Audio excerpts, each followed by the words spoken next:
Por causa del pecado, si usted hace memoria de lo que veníamos predicando estos días, de Gomer, que había tomado como esposa Oseas, una mujer prostituta, y representaba que el pueblo se había prostituido.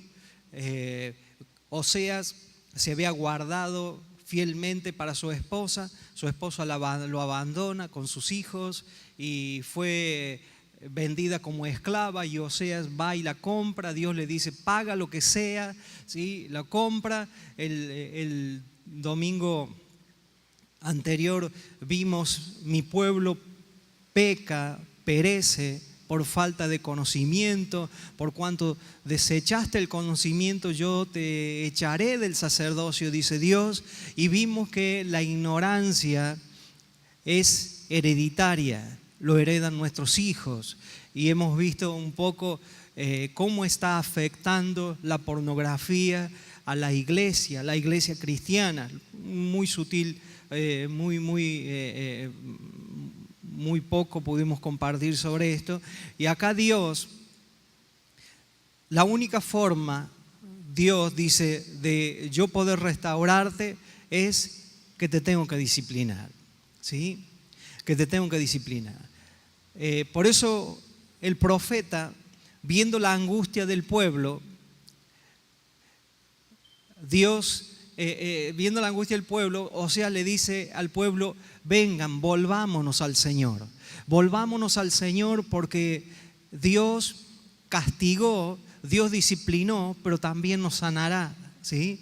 Y es algo que no entendemos nosotros en nuestros días, en los tiempos ¿por qué no entendemos? Porque no somos disciplinados desde niños. Por eso cuando nosotros queremos servirle al Señor, venimos a los caminos del Señor, a veces nosotros nos rebelamos contra Dios, a veces nos rebelamos en contra de la palabra del Señor, y Dios es paciente y Dios espera que nosotros nos arrepintamos, que nos volvamos a Él, que reconozcamos el pecado. Dios permanentemente nos habla,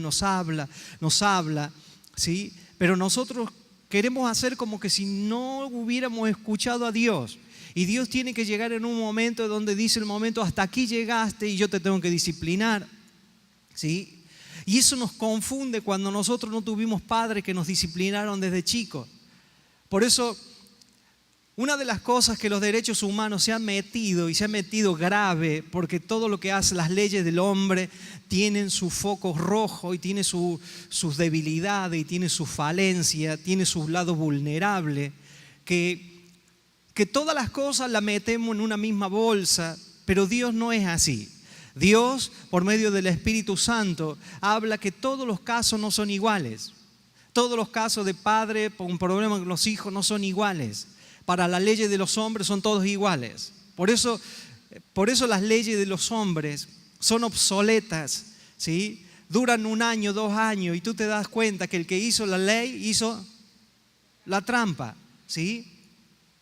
Y acá Dios le tiene que decir: vuélvanse a Dios. ¿A dónde vas a ir? ¿A dónde vamos a huir? Como si me portara mal, ¿a dónde voy a ir? Si mi mundo, mi casa, todo es de Dios.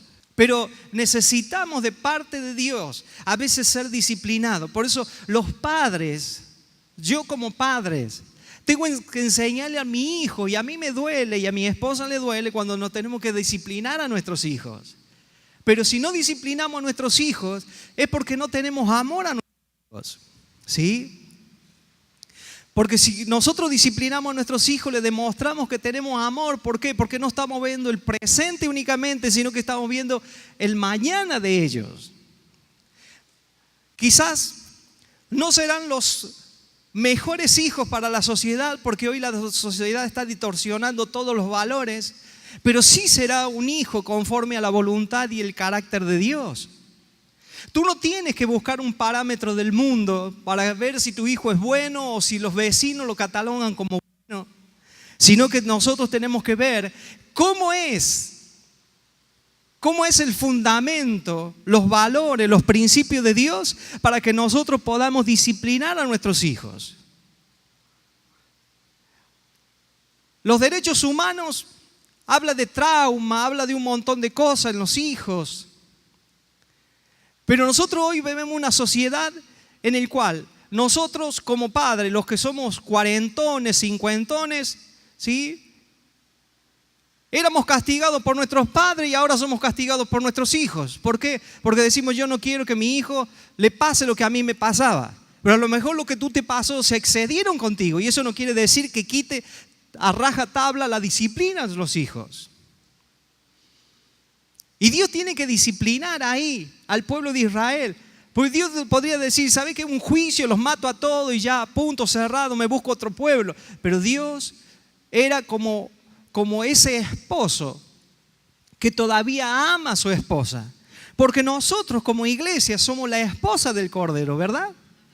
¿Sí? Preparada, ataviada, una iglesia doxa, sin arruga ni cosa semejante. Y Hebreos nos dice la palabra del Señor, Hebreos 12, verso 11, le voy a leer la Nueva Versión Internacional, dice, ciertamente ninguna disciplina en el momento de recibirla parece agradable, sino más bien penosa. Sin embargo, después produce una cosecha de justicia y paz para quienes han sido entrenados en ella. La disciplina es un entrenamiento. La disciplina produce justicia y paz.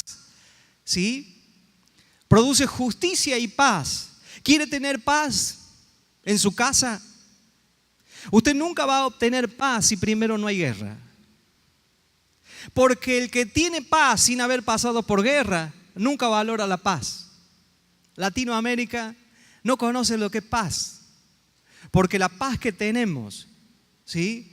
La paz que tenemos es porque una paz en la cual nunca tuvimos guerra. Ustedes vean los países que se pasan en guerra, ellos valoran cada minuto de paz.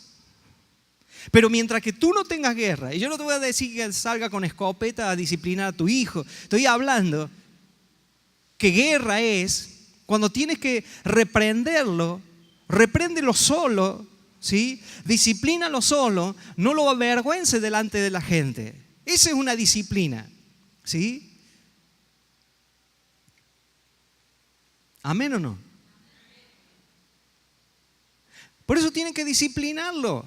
Los hijos no salen como usted quiere que salga, el modelo que quiere que salga, si usted no tiene parámetros para disciplinarlo a ellos. Quiere que su hijo el día de mañana sea obediente a la palabra del Señor, esté en los caminos del Señor. Como padre, hagamos una labor verdaderamente de padre.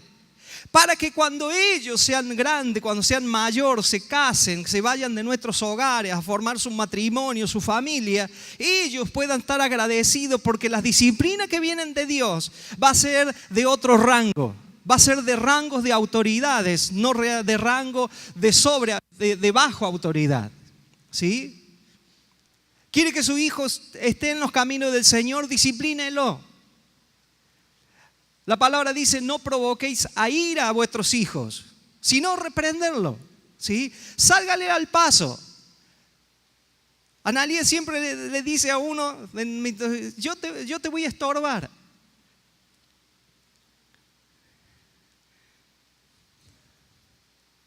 Y es así. A los 5 lo vamos a estorbar. Por aquellos que no saben cuántos hijos tengo, digo. Sale al encuentro. ¿Qué le pasó a Elí? Al sacerdote Elí, que se conocía toda la ley, pero tenía una casa hecha un desastre. ¿Qué le pasó a David? Que era el rey de todo Israel, ganaba reino, ¿sí? Conquistaba, volteaba gigante, pero no supo voltear una mala disciplina que tenía en su casa. Un hermanastro viola a una hija, a Tamar.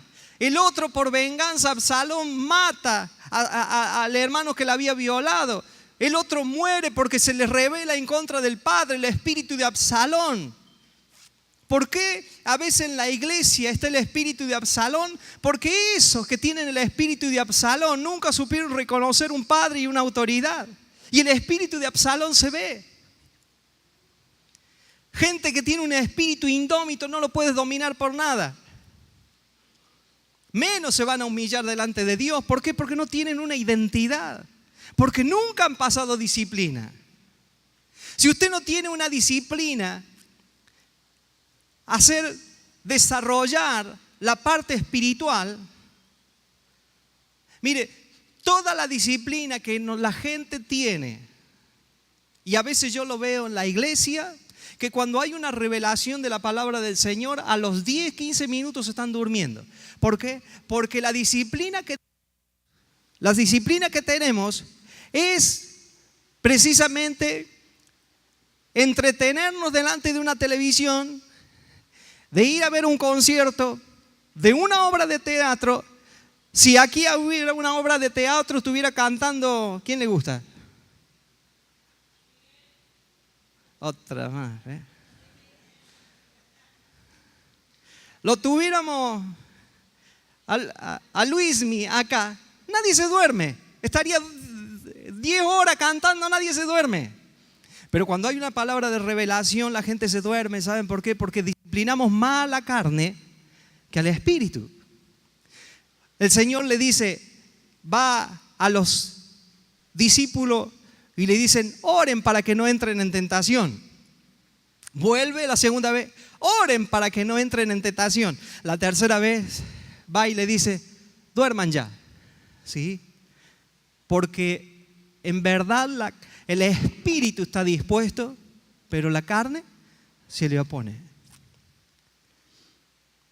¿Cuán óptimo es un espíritu dispuesto en una carne que es débil? ¿Por qué? Porque alimentamos más la carne, le damos más disciplina a la carne, más credibilidad a la carne que al espíritu. Por eso cuando una persona tiene, y en estos tiempos que nosotros estamos viviendo, si usted no disciplina su vida, si no disciplinamos, no alimentamos al espíritu, va a ser muy difícil permanecer en los caminos del Señor por todo lo que hay, las cosas que se vienen, ¿sí? Y no es para tener temor, sino que el maldad va en aumento. Si no tenemos una disciplina de oración, si no tenemos una disciplina de lectura de la palabra del Señor, pedirle al Señor luz, entendimiento. Por eso dice aquí la palabra del Señor, cuando Dios tiene que disciplinar en nuestras vidas. Y Dios tiene que disciplinar porque quiere lo mejor para nuestras vidas. Yo para mis hijos quiero lo mejor, por eso lo tengo que disciplinar, por eso lo tengo que corregir, por eso lo tengo que estorbar. Darle la libertad como hijos que son. Cada uno tienen edades y le tenemos que tolerar ciertos errores que cometen. Pero también tienes que mostrarle la disciplina. Porque si no tenemos disciplina ahora como hijos, por eso la palabra del Señor dice, honra a tu padre y a tu madre. ¿Para qué? Y tengas larga vida. Tengas larga vida. O sea, ¿cómo nosotros vamos a creer que vamos a obedecer a Dios si no honramos a nuestros padres naturales? Nuestros padres biológicos, si le contestamos mal. Así vamos a hacer después, cuando crezcamos, con esa misma naturaleza, vamos a tener al Dios y Padre nuestro. Es que cuando hay una disciplina de Dios, ya no cuente conmigo en la iglesia, te voy a hacer paro. Y no me pidas que vaya a la iglesia. ¿Quién se beneficia que usted y yo no vengamos a la iglesia? ¿O quién se perjudica? ¿Se perjudica a Dios? ¿La iglesia? ¿Quién nos perjudicamos nosotros? Voy a la iglesia, pero no me hablen más de adulterio. Y sí, vamos a tener que arrancar unas hojas de la Biblia entonces. Hermanos queridos, cuando tú, mire, yo le voy a decir algo que está aconteciendo y que veo que hoy no se nos hace muy fácil. Hay personas que conociendo el camino del Señor, están viviendo en unión libre. Dios lo toma como adulterio. Esto va a pasar un tiempo, ¿sí? No, Dios no hace nada. No, Dios no va a hacer nada. Dios es misericordioso, Dios es bueno, Dios es bueno. O sea, mire, la relación matrimonial son pactos bendecidos por Dios. Cuando nosotros violamos un pacto de Dios. Dios te deja, Dios es paciente, pero es una puerta abierta que nosotros le dejamos para que Satanás, que es en lo legal también trabaja y en lo ilegal, porque Satanás te vende lo original, pero también te vende lo adulterado. Eso hace que una puerta abierta, y nosotros nos preguntamos ¿por qué? ¿Por qué? ¿Por qué? ¿Por qué? ¿Por qué hay puertas abiertas? Me pregunto yo, ¿por qué no tomo una decisión? En el Señor, yo quiero la bendición, ¿sí?, de Dios en mi vida, porque quiero hacer las cosas en orden en mi vida. Hermanos queridos, cuando Dios tiene que disciplinar, tanto es adulterio físico como ver pornografía, aunque la pornografía sea virtual, también Jesucristo dice, por cuanto la codiciaste en tu corazón, ¿qué dice? ¿Qué dice?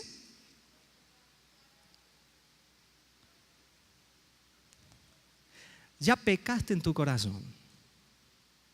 La pornografía, ¿sí?, ya es una raíz de adulterio. Y Jesús condenó la raíz de adulterio.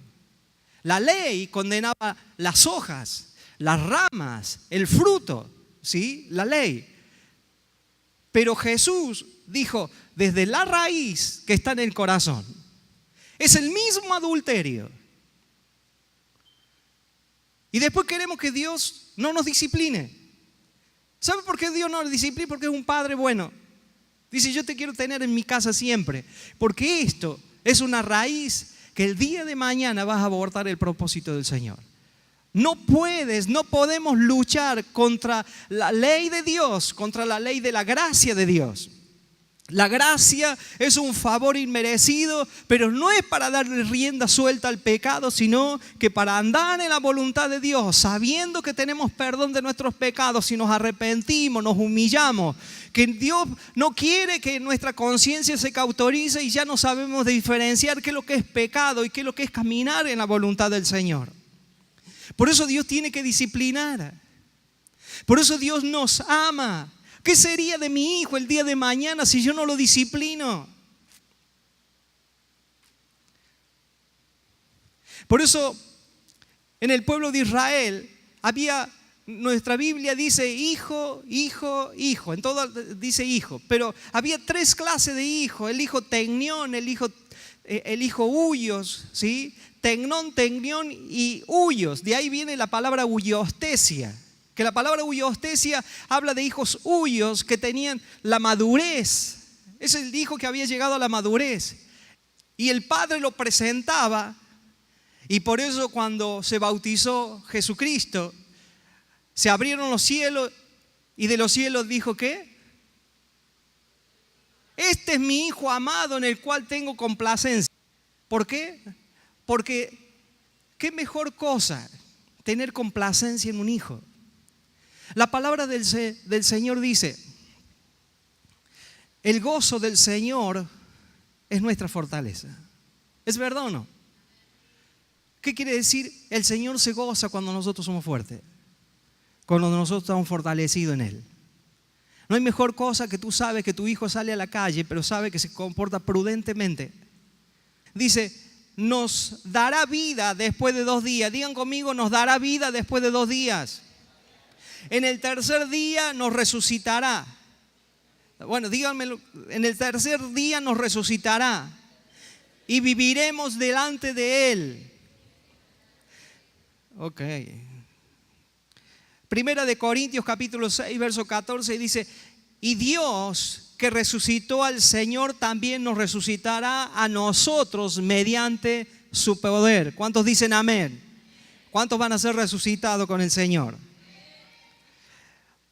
Juan capítulo 6, verso 39, después lo leen, verso 38 y verso 40, dice, y esta es la voluntad del que me envió. ¿Quién lo envió? El Padre, ¿sí? Que de todo lo que Él me ha dado, yo no pierda nada, sino que lo resucite en el fin o en el día final. Salmos Dice 90, verso 4, dice, porque 1000 años ante sus ojos son como el día de ayer que ya pasó y como una vigilia de la noche. Segunda de Pedro capítulo 3, verso 8 dice, pero amados, no ignoréis esto, que para el Señor un día es como 1000 años y 1000 años como un día. ¿Qué hago referencia en esto? Que dice la palabra del Señor que nosotros también resucitaremos con Él. ¿Cuántos dicen amén? Pablo dice, algunos seremos traspuestos, otros serán resucitados. Dice, y los que murieron en Cristo resucitarán primero. Amén. Amén. Entonces dice, después de 2 días, tanto Salmos como Pedro dice que un día es como 1000 años delante de los ojos de Dios. Se viene algo lindo para la iglesia. Se viene lo mejor para nuestras vidas. Hemos entrado en el tercer día de Dios. Llevamos el segundo día ya de la era cristiana. Pasaron 2000 años. Estamos entrando en el tercer día. Y te quiero decir una cosa. Vamos a resucitar los sueños que Dios ha tenido para con nuestras vidas. Vamos a resucitar, nos vamos a levantar en este día porque entramos al tercer día de Dios, que es los 3000 años de la era cristiana en el cual podemos ver la gloriosa manifestación de Dios sobre la tierra y vamos a ver nuestras naciones transformadas en el poder de Dios porque Dios es poderoso. Yo creo en un Dios ganador. No creo que el infierno se va a llevar la mayor cantidad de gente. Creo que el cielo va a haber la mayor cantidad de gente porque tenemos un Cristo vencedor. Creo que nuestra familia se va a convertir a Cristo en un soplo de vida. Hermanos queridos, yo considero a Dios que dice con la palabra del Señor, capítulo 8 de Romanos, dice que somos más que vencedor. Nosotros somos más que vencedor. Si nosotros somos más que vencedor, yo creo que en el tercer día la gente correrá a la iglesia por el amor de Dios. Va a correr, se va a hastiar de la maldad que hay en el mundo, del engaño de los políticos, del engaño de la gente. Pero creo que en el tercer día que hemos entrado al tercer día de Dios, solamente estamos viendo quizás el umbral del tercer día que estamos entrando, pero creo que en el cielo va a haber más gente que en el infierno. Por eso prepárese, disipúlese, porque Dios le va a enviar gente para que usted la tenga que pastorear. Vamos, dele fuerte si lo cree, que en el tercer día el Señor nos va a resucitar. Quizás como iglesia,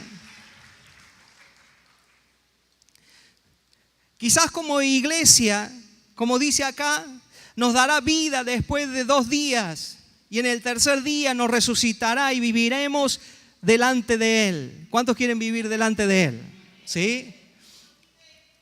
Yo creo que va a ser tan glorioso que el derramamiento del Espíritu Santo no tan solo va a ser para que se caiga la gente, sino que la gente sea transformada, ¿sí? Y aún todo lo que no pudimos batallar y que hemos batallado y que le preguntamos al Señor, Señor, quítanos el flagelo en el cual vemos tantas lágrimas y tanta preocupación de esa enfermedad como el cáncer que nos tiene preocupado tanto a la ciencia como toda la gente nos tiene preocupado, que Dios va a hacer algo contra ese flagelo y vamos a ver la gente sanada literalmente, que Dios lo está haciendo, sanada literalmente, ¿sí? Porque vamos a ver la gloria del Señor, porque no hay hombre, no hay enfermedad, no hay diablo que se le resista al poder de Dios manifiesto aquí en la tierra. Lo vamos a ver, yo creo que lo vamos a ver. Verso 3. Verso 3, y conoceremos y proseguiremos en conocer al Señor o a Jehová. Como el alba está dispuesta a su salida, vendrá a nosotros como la lluvia tardía y temprana a la tierra. Y yo creo que es el último punto por ahora porque no vamos a hacer tiempo. Entonces, perseveremos en conocer al Señor.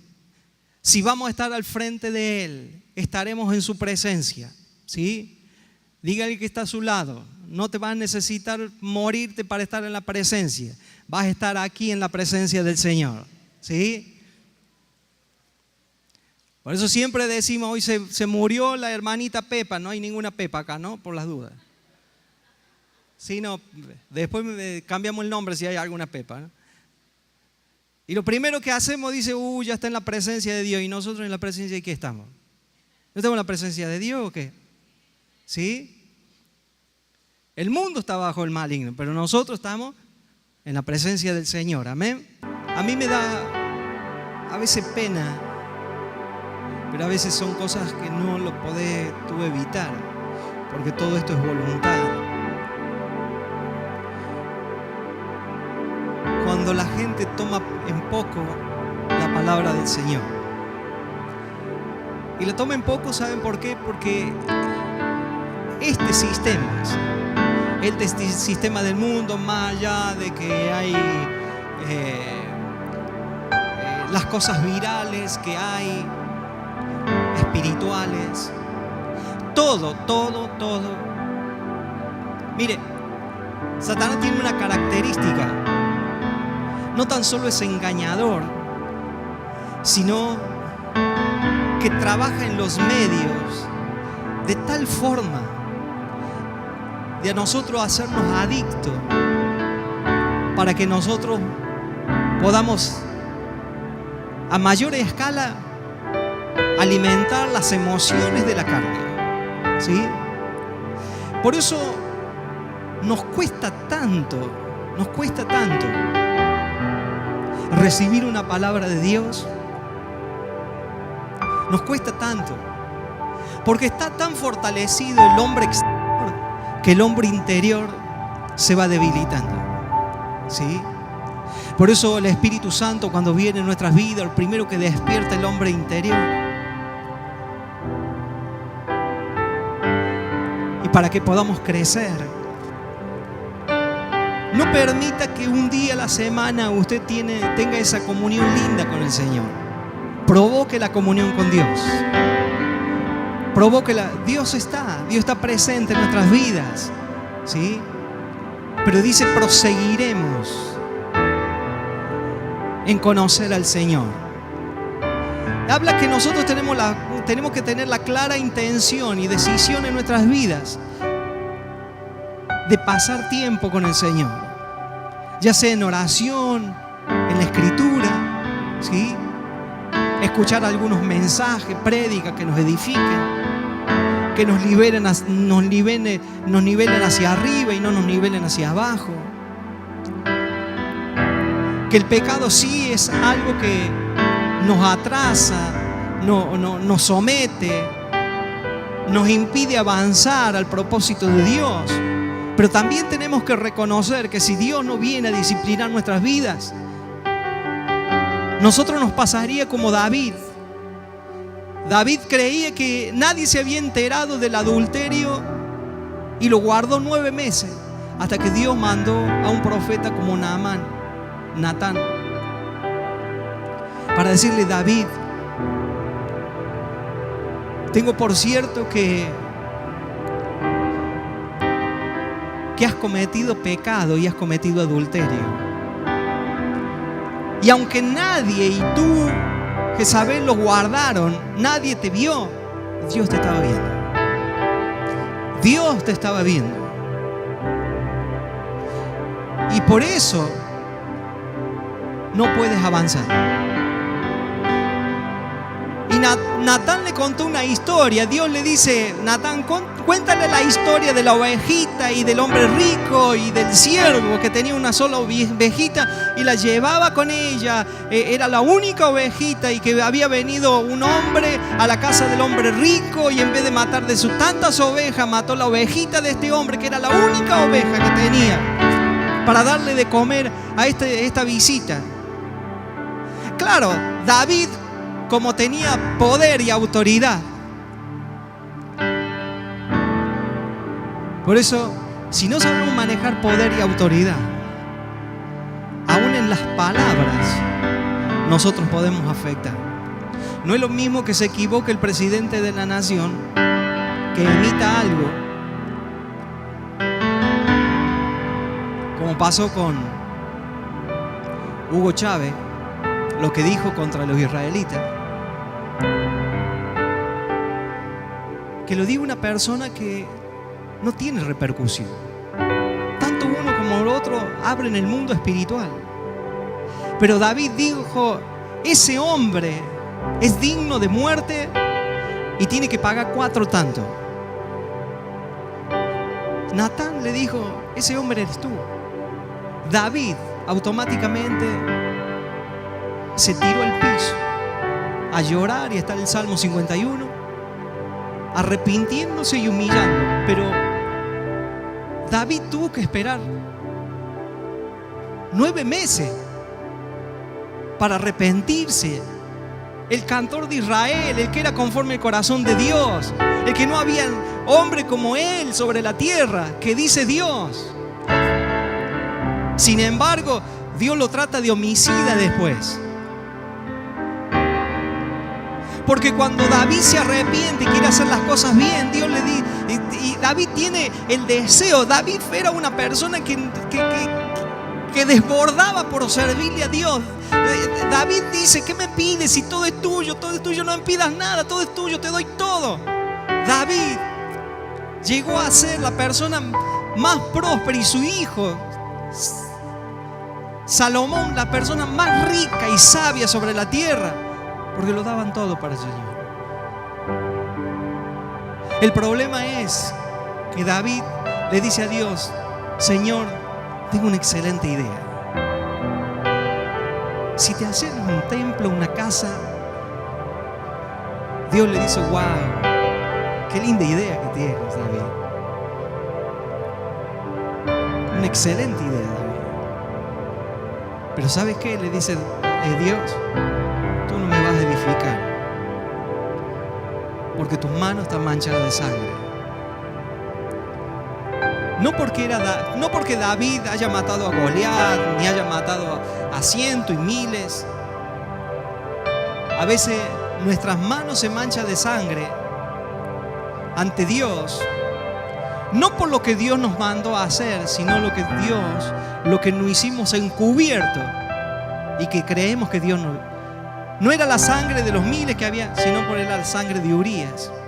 Esa sangre había manchado las manos de David. Me pregunto yo, ¿quién se portó peor delante de los ojos de Dios? ¿Saúl, que dejó un enemigo vivo, o David, que mata a un amigo? Pero David tenía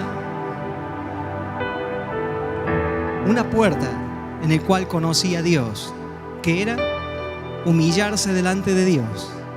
Pero Saúl nunca se humilló delante del Señor. Saúl nunca quiso reconocer su pecado. David dice, yo reconozco que te he faltado, Señor. Yo reconozco que ese hombre soy yo. Creo que nadie me vio, tú me viste.